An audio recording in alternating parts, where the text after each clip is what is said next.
This episode is about Skylar starting to realize that maybe taking up with Ted as a means of escaping this very unpleasant, dysfunctional marriage she has is probably not the best way to go. Breaking news is I am sleeping with my boss, and I don't know why. Wow. Yep. She is so good at sort of keeping herself together. She is a person who puts one foot in front of the other and gets done what has to be done. I think her anger toward Walt, oddly enough, is starting to ebb. You want to take her? Skylar is realizing that maybe she's only really hurting herself. Even though she's angry with Walt, I think she still has this instinctive protectiveness about him. No matter what happened, he was a good dad, he was a good father. Unfortunately, this is like two ships passing in the night, because also in this episode at the same time, Walt is angry about her behavior and angry about just how everything's sort of gone to hell in a handbasket. When you have children, you always have family. They will always be your priority, your responsibility. He buys into Gus's argument in this episode. Why not make $3 million in 3 months' time? Why not start cooking crystal meth and again become a criminal? The metamorphosis of this man from a milquetoast kind of person to a hardcore criminal. That's where it's going. Quite a lot of planning went into this. I would say so. In this episode, you have been introduced to something we refer to as the super lab. This is an amazing subterranean laboratory built underneath an industrial laundry owned by Gus. Tens of millions of dollars went into engineering and building this hidden laboratory. Thorium oxide. For a catalyst bed.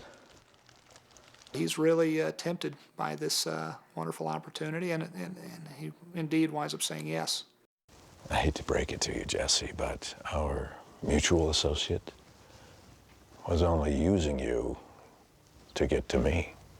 There's a lot of bad blood between these two. I'm in.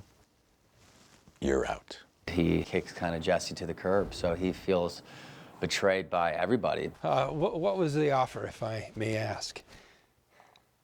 That's $3 million for 3 months of my time. Saul's really looking for the big score. 5.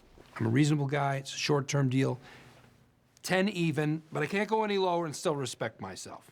5. He's just a wheeler dealer. You're my lawyer, not his.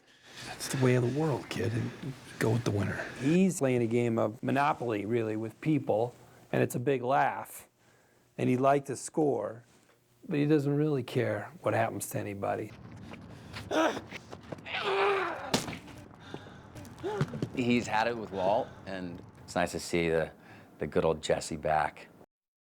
Hi, I'm Hank Schrader with the Drug Enforcement Administration. We're interested in an RV that's registered to your name and address. Also in this episode, something very big and dangerous starts to dawn on Hank. I thought he could turn his life around. Who are we talking about, Miss Ortega? My son. We end this episode with the promise of Hank causing perhaps some real trouble.